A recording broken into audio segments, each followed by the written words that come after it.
Hello students, as you know our Shisham school started online classes. Today we have an English improver class of grade 7th and chapter is 3rd because first and second chapter we have already done and I think PT is also done. So let's start chapter 3rd. Now I read the chapter, A Great Philosopher, Scottish. जो philosopher होते हैं वो होते हैं आपके जो आपको ज्ञान की बातें वगैरह बताते हैं, एक तरीके के आपके गुरु या जो लाइफ के ऊपर डिस्कस करते हैं, फ़िलासफ़ी करते हैं कि भाई ये अच्छा है ये बुरा है, दैट इज़ फ़िलासफ़र। तो ये स्टोरी है वो एक फ़िलासफ़र की है। ग्रेट फ़िलासफ़र थे स्कॉटिश जो कि 1890 में 1890 में हुए थे शायद। About 400 years before, Scottish lived in Athens. He was ugly, undersized, and had a flat nose and bubbling eyes as a boy. About 400 years before, आज से लगभग 400 साल पहले स्कॉटिश रहते थे। कहाँ पर? एथेंस में। ही वॉज अगली, जो कि सुंदर ना हो, बदसूरत सा।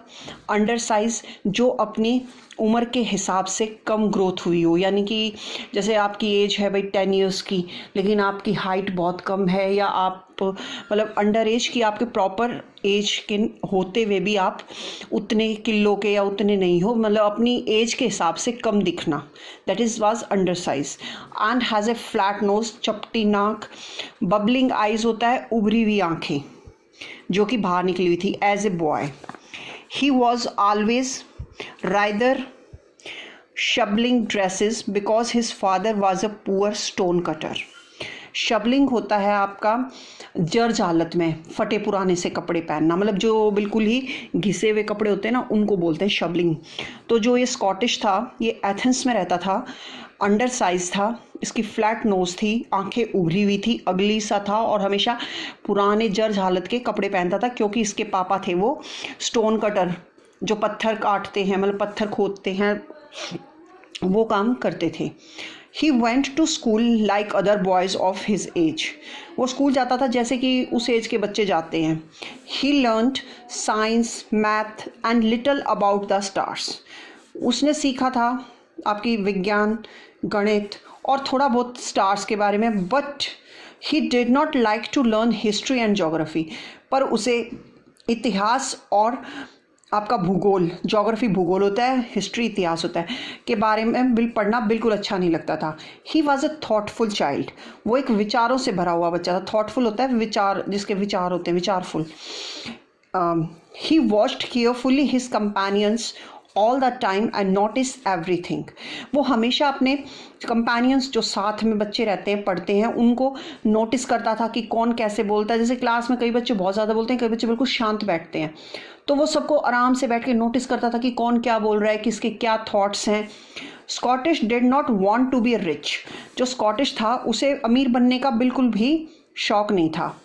As he grow older he thought very little of bodily comfort and pleasure. जैसे जैसे वो बड़ा हुआ उसने अपने बॉडी कंफर्ट्स, यानी कि अपने शारीरिक आराम को छोड़कर, प्लेजर, सुखों को छोड़कर, he gave his mind to all that was noble, honourable and just.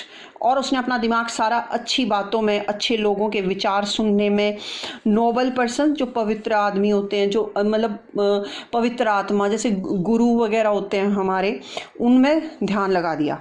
Scottish talks to the people and soon he become a familiar figure for Athens. Familiar figure, जानी मानी हस्ती हो गया था एथेंस, क्योंकि वो लोगों से बातें करता था। His friends said to see him, yes that is Scottish.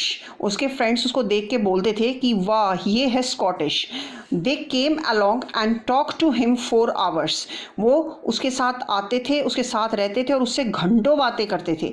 Scottish become famous as a teacher after soon time. थोड़ी देर के बाद वो एज ए टीचर, यानी एक शिक्षक के रूप में भी फेमस हो गया।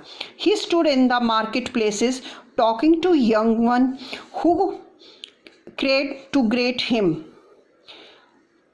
अब वो बाज़ार में जाता, सबसे बातें करता, छोटे से बड़े से।